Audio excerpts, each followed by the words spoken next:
संतों की तपोस्थली चित्रकूट धाम में मैं संतों का दास, संतों का सेवक जुगनू आप सभी को चित्रकूट धाम से प्यार भरा नमस्कार प्रेषित करता हूं।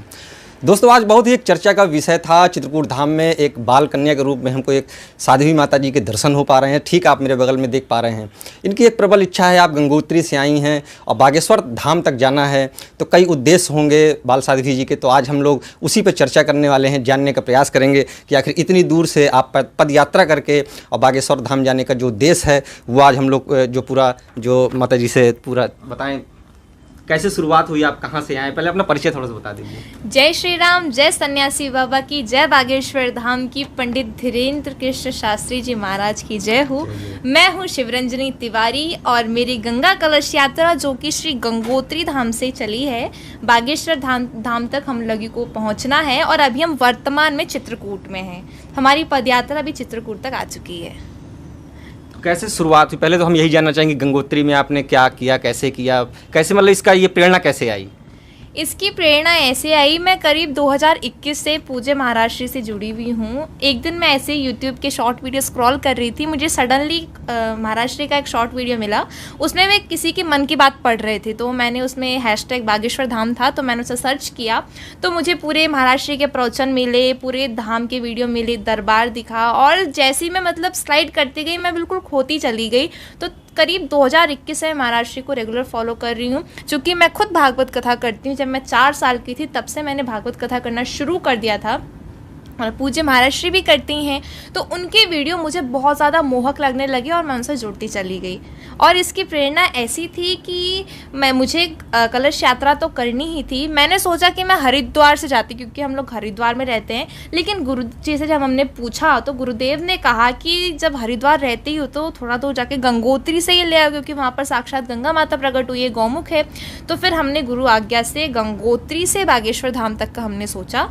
और इस यात्रा का जो मुख्य उद्देश्य है वो है सनातन संस्कृति का प्रचार और जो हमारा समाज आज संस्कार विहीन हो चुका है उनको संस्कृति के पथ पर लाना।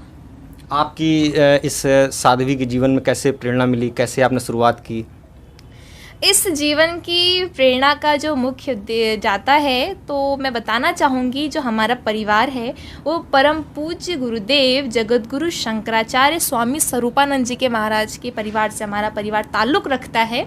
और जो मेरे पिताजी हैं वो पूज्य शंकराचार्य जी महाराज के भतीजे लगते हैं। तो मेरे दादा दादी के समय से मैं अपने घर में इस तरह का आध्यात्मिक वातावरण देखते आ रही थी। तो दादा दादी से देखा, फिर माता पिता भी मेरे बहुत ज़्यादा आध्यात्मिक है और मैं तो स्पिरिचुअल और रिलीजियस हूँ ही। तो ये मेरे अंदर आध्यात्मिक प्रेरणा बचपन से रही। तो अब जब आप चित्रकूट आ गई हैं इतनी बड़ी पद यात्रा करते हुए, तो क्या अब बागेश्वर धाम आप पहुँचेंगी तो फिर क्या वहाँ का होगा, कुछ क्या कल्पना कर रखी है आपने? वहाँ पे होना क्या है, वहाँ पर मैं जाऊँगी, बागेश्वर महादेव में गंगोत्री का जल चढ़ाऊँगी और परम पूज्य महाराष्ट्र से परस्पर दर्शन होंगे, कुछ भजन की चर्चा होगी। हमने बालाजी से तो यही प्रार्थना करी है जी। तो आप मतलब और क्या किसी तरह की, जैसे कि हमको ऐसे कुछ चर्चा है कि मतलब आपका जो उद्देश्य है वो बहुत ही खास है, कुछ मतलब उनकी तरफ से आपकी तरफ से कुछ रिश्तेदारी को लेकर जो है, तो क्या ऐसा है? शादी का विषय जब से मैंने ये गंगा कलश यात्रा गंगोत्री से शुरू करी है, तो गंगोत्री से भैरव घाटी से उत्तरकाशी से होते जब हम लोग नीचे आए तो देहरादून से ये मेन पॉइंट बना, शादी शादी शादी। तो मैं हर किसी न्यूज़ चैनल में यही कहूँगी और आपके चैनल में भी मैं यही कहना चाहूँगी कि इस बात में कितनी सच्चाई है। शादी, कई लोग कह रहे हैं कि मैं ये कलश यात्रा अपना मनचाहा वर पाने के लिए कर रही हूँ। कई लोग कह रहे हैं कि मैं अपने हाथों में फूलों की माला लेके जा रही हूँ जो मैं पंडित धीरेन्द्र कृष्ण शास्त्री जी महाराज के गले में डालने वाली हूँ, और पता नहीं क्या क्या ही बोल रहे हैं। तो मैं सभी लोगों को कहना चाहूँगी कि बस अब ज़्यादा दिनों का इंतज़ार नहीं है, आप सभी लोगों को 16 जून तक का वेट करना पड़ेगा। 16 जून को हम परस्पर महाराष्ट्री के दर्शन करेंगे और आफ्टर ऑल परम पूज्य महाराष्ट्री प्राणनाथ हैं, करुणानिधान है, अंतर्यामी है, उनके सामने बोलने की ज़रूरत ही नहीं है, वो तो स्वयं ही सबके मन की बात पढ़ लेते हैं, अंतर्यामी हैं। तो मेरे मन में भी जो मैंने मनोकामना की है बालाजी सरकार से, मैंने जो कुछ भी मांगा है वो सब उन्हें पता चल जाएगा, तो वो खुद ही मीडिया में आके कह देंगे। तो आप सभी लोगों को 16 जून तक का इंतज़ार करना होगा। तो आप भले ही अपनी बात को पहेलियों में बतवा दें और ये हो कि वो महाराज जी स्वयं बताएंगे, लेकिन हम लोग अपनी तरफ से एक जिज्ञासा है हमारी, जैसे कि हम देख रहे हैं कि अब बहुत सारे तीर्थ स्थल हैं, बहुत सारे साधु संत हैं जिनके आप दर्शन करके मनोकामनाओं को पूर्ण कर सकती थी। तो कहीं ना कहीं ये जो विषय है ये जाहिर होता है, तो आखिर क्यों ऐसा, मतलब और कहीं स्थान आप क्यों नहीं गई, फिर क्यों नहीं चुना आपने? बचपन से ही मुझे संतों के साथ में बैठना, उनके साथ में भगवत चर्चा करना, उनके चरणों का आशीर्वाद लेना मुझे बेहद पसंद है, क्योंकि मैं पहले ही बता चुकी हमारा घर में बहुत ज़्यादा आध्यात्मिक वातावरण है। और जबलपुर में जो हमारे श्याम देवाचार्य जी महाराज मेरे गुरुदेव थे, उनसे भी हमें काफ़ी निकटता मिली। हमारे हर बार जब भी वो हरिद्वार में आए थे तब भी हमारे घर आए, ऋषिकेश में रहते थे वहाँ पर भी हमारे घर आए।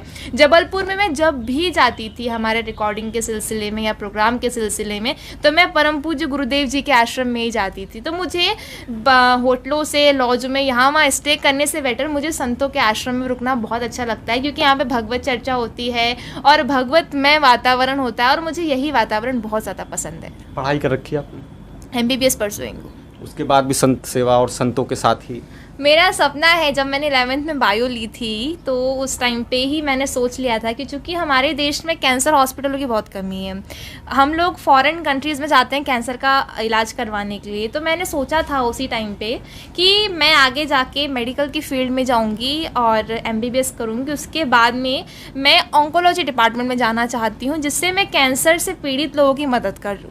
और चूँकि हमारे महाराष्ट्र भी कैंसर हॉस्पिटल बनाने की घोषणा कर चुके हैं, तो ये बात भी मुझे अच्छी लगती है उनकी। और उनकी 2-3 बातें हैं, जैसे सनातन धर्म का प्रचार कर रहे हैं पूज्य महाराष्ट्री, हिंदू राष्ट्र बनाने का संकल्प ले चुके हैं, और तीसरी जो ये कैंसर हॉस्पिटल बनाने की बात है, ये तीनों बातें मुझे उनकी तरफ बहुत ज़्यादा आकर्षित करती है। तो अगर आप दोनों एक हो गए तो क्या माना जाए कि भारतीय संस्कृति या सनातन धर्म एकदम से बढ़िया अच्छा हो जाएगा? मैं इस बारे में कुछ नहीं कहना चाह रही हूँ।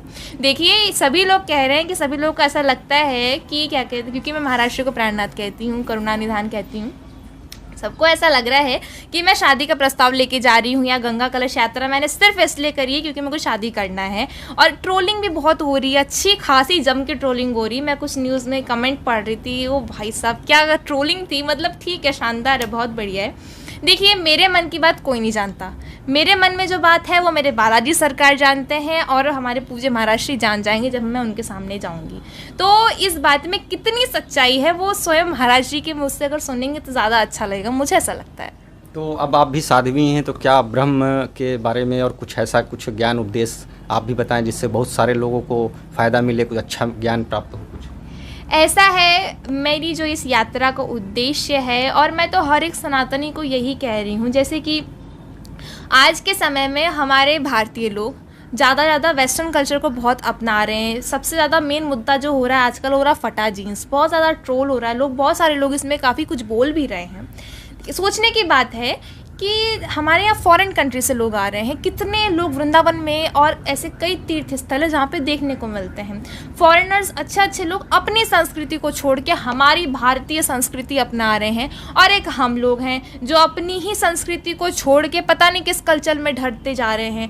तो ये सब जो समाज में चल रहा है, मुझे ऐसा लगता है, मेरा खुद का निजी मानना है कि ये सब जो है बहुत ज़्यादा आहत फील होता है, क्योंकि आज के समय में हर किसी को सनातनी होने की आवश्यकता है, और इसी का अलग जगह रहे हमारे महाराष्ट्र। तो मुझे लगता है हर किसी को अपने आप में सनातनी होने पर गर्व करना चाहिए। बिल्कुल, बहुत साध्वी माता ने बहुत अच्छी बात कही। साथ ही जो आज की जो युवा पीढ़ी है, खास करके जो बिटियां हैं, छोटी छोटी कन्याएं हैं, स्टूडेंट्स हैं, उनके लिए क्या, मतलब आजकल का जो सोशल मीडिया है या जिस तरह से आज का रहन सहन है, उसको क्या देखते हैं आप, या उनको ऐसे बिटियों को, ऐसे बहनों को आप क्या संदेश देना चाहेंगे? यही कहना चाहूँगी कि सबसे पहले तो व्हाट्सअप फेसबुक से बहुत दूर हो जाए, क्योंकि ये जो 2 चीज़ है ना, वैसे व्हाट्सअप फेसबुक नहीं, ऐसे बहुत सारे सोशल प्लेटफॉर्म्स हैं, इंस्टाग्राम हो गया, स्नैपचैट हो गया, और भी पता नहीं कितने सारे ही हैं। लेकिन जो ये सब जितने भी सोशल मीडिया के जितने भी ऐप्स हैं, एप्लीकेशंस हैं, ये सब केवल और केवल टाइम पास करवा सकती। देखिए, हर किसी बहनों, अपने सब भाइयों को बोलते, अपने जूनियर्स को भी मैं बोलती हूँ कि जितना टाइम हम यहाँ वहाँ दुनिया की बातों में, कौन कहाँ पे क्या कर रहा है, फेसबुक में क्या हो रहा है, व्हाट्सअप में क्या हो रहा है, कितना सब चलता है, ये सब देखने से आप केवल अपना समय बर्बाद कर रहे हैं। इस समय को यहाँ वहाँ बर्बाद करने से बेटर अगर आप अपने आप को बनाने में लगाएंगे तो आप उस बुलंदी पे जाके छुएंगे जहाँ पर आपको कोई रोक नहीं सकता। और मैं आजकल आजकल मेजर चीज़ें जो देख रही हूँ बच्चों के अंदर, वो पेरेंट्स से बहुत ज़्यादा दूरियां बना रहे हैं बच्चों को ऐसा लगता है कि हमारे जो फ्रेंड्स हैं, हमारे जो छोटे छोटे भाई बहन तो ना ही बोलो, फ्रेंड्स पर बहुत ज़्यादा यकीन हो रहा है कि मतलब ये फ्रेंड हमारा सब कुछ हमारा कर सकता है। मुझे याद आ रहा है फिलहाल में जो साक्षी का मर्डर हुआ, तो उसमें भी उसके पेरेंट्स ने क्या कहा था कि उन्हें कुछ नहीं पता था इसके बारे में। तो मुझे लगता है कि अगर बच्चे अपने पेरेंट्स से जुड़ के रहेंगे, अपने माता पिता से हर एक बातें शेयर करेंगे, और ख़ास करके मैं बहनों को बोलना चाहूँगी कि अगर आप अपने पिताजी को अपना बेस्ट फ्रेंड बनाते हैं और अगर उनसे अगर हर एक बातें शेयर करते हैं, तो वो आपको हर पॉसिबल तरीके से, हर तरीके के शिकार होने से आपको बचा सकते हैं। तो ये मेजर ड्रॉबैक है आजकल के युवा का, जो वो अपने पेरेंट्स से दूरियाँ बनाते जा रहे हैं। ये बहुत गलत हो रहा है और आप इसकी न्यूज़ देख ही सकते हैं। और सबका मेन रीज़न है कि पेरेंट्स को कुछ पता ही नहीं होता है क्या हो रहा है। तो मैं हर किसी को यही संदेश दूंगी कि अपने पेरेंट्स से जितना हो सके उतना क्लोजनेस बनाए। ये फ्रेंड्स वगैरह ये सब बिल्कुल फालतू चीज़ें हैं। माँ बाप के लिए भी क्या कहेंगे?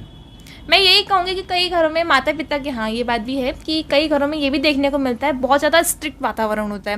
मतलब बच्चे हर बात अपने माता पिता को बताने में घबरा जाते हैं, डर जाते हैं। तो मैं यही कहूँगी कि माता पिता को भी अपने बच्चों से बहुत ज़्यादा फ्रैंकली होना चाहिए, ताकि जो कि एक हेल्दी एटमॉस्फेयर बना सके आपके घर में, जिससे आपका बच्चा आपसे कोई भी बात शेयर करने में हिचकिचाए ना। तो ये पेरेंट्स को भी थोड़ा समझना चाहिए।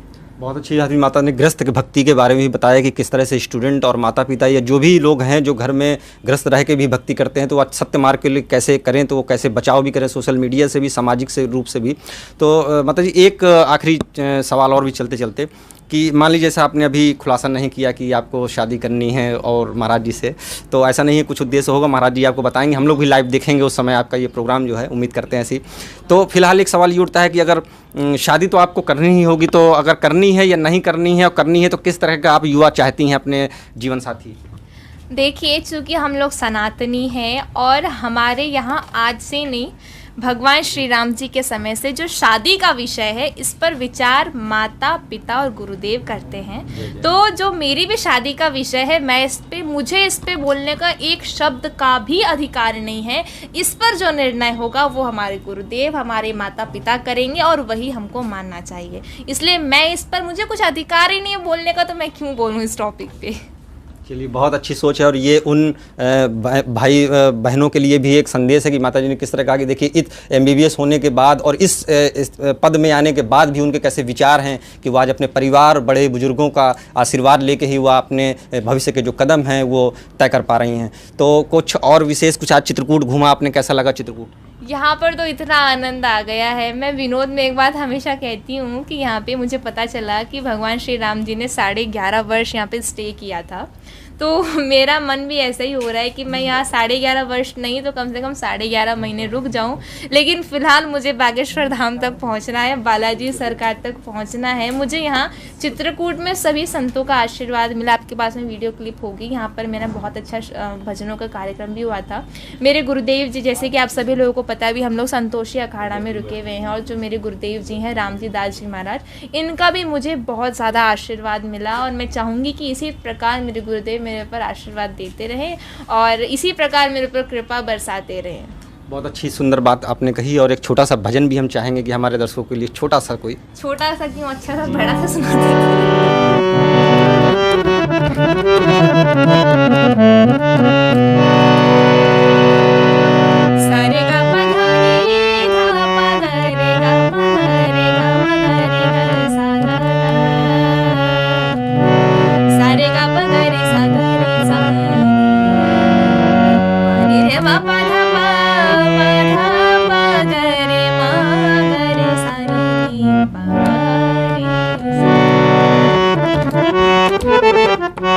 Thank you.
ऐसे लागे लगन, ऐसे लागे लगन, लागे लागे रे लगन, लागे लागे रे लगन, ऐसे लागे लगन, मेरा हो गई मगन, वो तो गली गली हरे गाने लगे, महलों में बली बन के झूमने चले, मेरा रानी दीवानी कहाने लगे, ऐसे लागे लगन। राणा ने विष दिया मनोमृत पिया,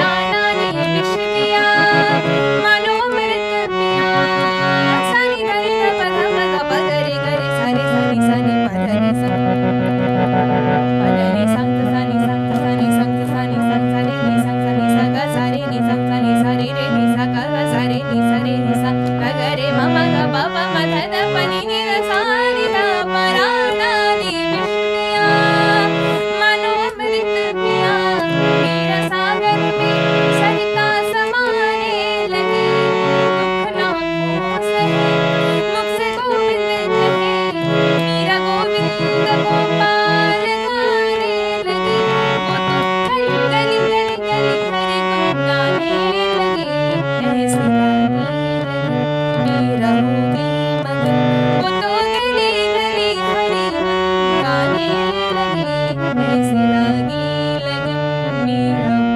गई मगन। बहुत सुंदर आनंद आ गया आज जो है चित्रकूट धाम में आपके श्रीमुख से इस तरह से जो है इतना सुंदर सा भजन गीत आपने सुनाया। बस चलते चलते आखिरी एक सवाल है कि परिवार में आपके कौन है, कितने लोग हैं आपके, और क्या इस जो आपको जो ईश्वर की जो प्रेरणा में जो चलते थे, क्या उसमें आपका सहयोग मिलता है कि मेरे पेरेंट्स का बहुत ज़्यादा सपोर्ट है इस यात्रा में, और इस यात्रा में मेरे पिताश्री और मेरा छोटा भाई साथ में हैं, और साथ में हमारे साथ में और भी बहुत सारे लोग हैं, आचार्य जी हैं, महामंडलेश्वर जी हैं, सभी लोग साथ में हैं, और मुझे पूरा सपोर्ट मिल रहा है इस यात्रा में मेरे परिवार से। बहुत बहुत धन्यवाद आपको हमारा समय देने के लिए। तो उम्मीद करते हैं आज का आपको हमारी ये धार्मिक यात्रा में माता साध्वी के जो दर्शन हुए, जो उनके जो दिव्य ज्ञान भजन और जो उनकी मनोकामना है, आप लोग भी उम्मीद करिए कि उनकी मनोकामना पूर्ण हो, क्योंकि बहुत दूर से इन्होंने इस यात्रा को सनातन धर्म की भारतीय संस्कृति को आगे बढ़ाने के लिए जिस तरह की इन्होंने इस छोटी सी उम्र में कहा जाए कि पद यात्रा इतनी बड़ी कि गंगोत्री से बागेश्वर धाम तक जाना वाकई में आज के इस समय में बहुत ही कठोर तपस्या के रूप में इसको हम देख सकते हैं। तो फिलहाल इस कड़ी में इतना ही। जुगनू को दीजिए इजाज़त, अगली बार हम फिर मिलेंगे किसी एक अन्य वीडियो में। नमस्कार।